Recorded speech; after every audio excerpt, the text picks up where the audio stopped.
E nesse campo de inovação, alguma coisa assim, a gente está falando de produto, né? Do produto ter ali tecnologia, inovação. Na parte de, assim, é discutido a questão da qualidade da iluminação. Por exemplo, a gente está aqui iluminado por essas duas estruturas aqui, né? Uma luz branca, né? Porque precisa para iluminar. Mas existe pesquisa sobre, né, cor. O que você vê hoje no mercado para conforto? Porque aqui é óbvio que a gente está dentro de um estúdio podcast, né? Uma luz amarela, ele tem mais conforto numa residência, né? E hoje é muito comum muitas pessoas usarem luz branca ainda em casa, né? Não sei se você já percebeu isso. Eu vejo muitas pessoas que ainda usam luz branca. Parece hospital, né? A luz amarela ela causa mais conforto. Existe tecnologia para isso, discussão para isso, popularizar um pouco mais essa questão Você falou de projeto luminotécnico, né? Isso é uma coisa que quem vai construir uma casa de um padrão melhor, normalmente o arquiteto propõe a você, fala assim, faz um projeto luminotécnico, tem toda uma estrutura.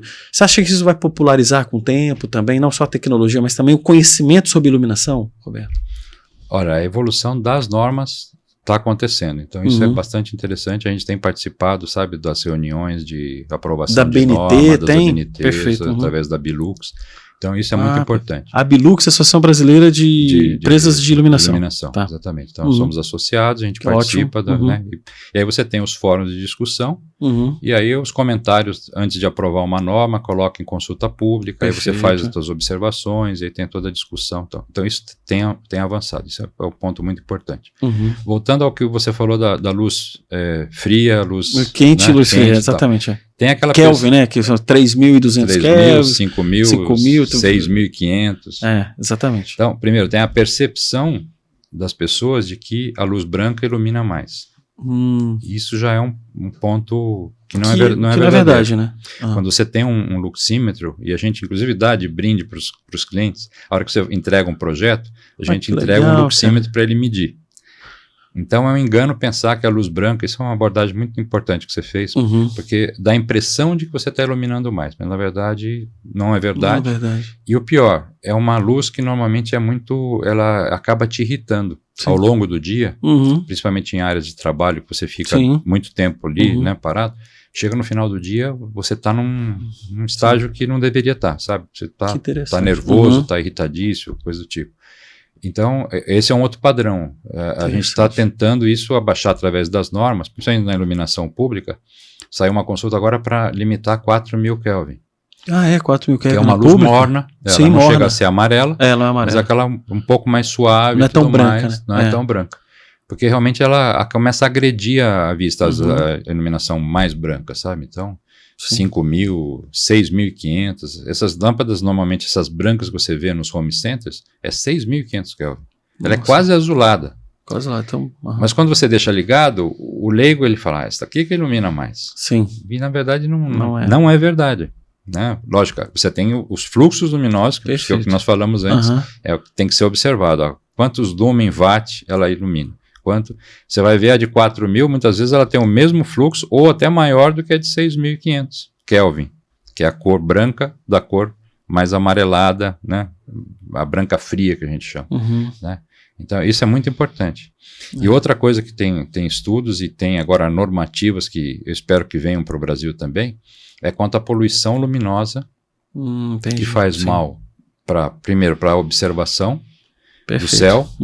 Então, por exemplo, no Chile, que tem os radiotelescópios, os telescópios, observação, eles têm limitações. Por exemplo, as luminárias elas têm que ter um tipo de um anteparo para não mandar a luz para cima. Olha que interessante. Então é uma normativa, a gente está tentando se adaptar para poder exportar lá. Todas as luminárias têm que ter um chapéu em cima para não deixar a luz vazar para a parte de cima. Fora a questão da cor. Então é 4.000 Kelvin no máximo, então. Lá é padrão. Isso é muito importante. Que sabe? legal. Muito importante. Outra coisa, a luz muito branca, ela agride a flora e a fauna. Sem dúvida. Então você tem na iluminação pública, problema dos morcegos, dos pássaros e tudo mais, você agride a ponto de, sabe, isso é um ponto bem interessante que você falou, né, Roberto? Porque é difícil a gente abordar isso numa conversa, mas você imagina o seguinte, eu moro num condomínio hoje, e tem 3 condomínios um do lado do outro. Em breve teremos mais ali. Então todas as ruas são iluminadas e você tem ali, são APPs, áreas de preservação permanente, porque quando um grande condomínio faz ali, ele precisa ter. Só que você tem a iluminação das ruas, de todos os roamentos ali do condomínio, e também fora dele dos acessos. Só que no meio desses, aqui tem uma APP aqui, uma APP aqui. Então é muito comum que os animais trafeguem aqui à noite. Só que é um animal de hábito noturno. Então ele está preparado do olho dele para trabalhar numa escuridão total. Ele é da floresta, a floresta não tem uma luminária lá. Então quando você ilumina muito, você atrapalha muito a dinâmica desses animais. Né? Então você tem um impacto muito severo. Então assim, iluminar o necessário. Mas é muito comum que as pessoas, eu já ouvi comentários assim, tem que iluminar mais, em volta, tudo. Mas você tem um impacto severo ali na flora e na fauna, como você falou bem, porque você atrapalha muito a dinâmica, né, de uma coisa que naquele momento era para estar escuro. Né, e a gente numa fazenda, num centro urbano que não é centro urbano, mas um centro rural, né, alguma cidade mais rural, isso tem.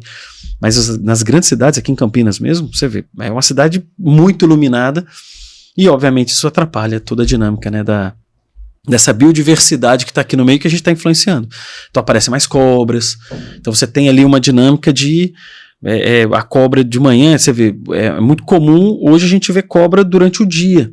A cobra tem hábito noturno, então ela está saindo ali porque ela está desnorteada, ou ela foi para algum lugar e foi se esconder no meio do condomínio e aparece cobra. Então é comum que isso ocorra, animais, né, que ficam perdidos. Então você vê como o tema sustentabilidade vai longe, né? Vai longe, tem muita coisa pra falar. Você prejudica, você muda o ambiente, sem dúvida, né, sem daquele dúvida.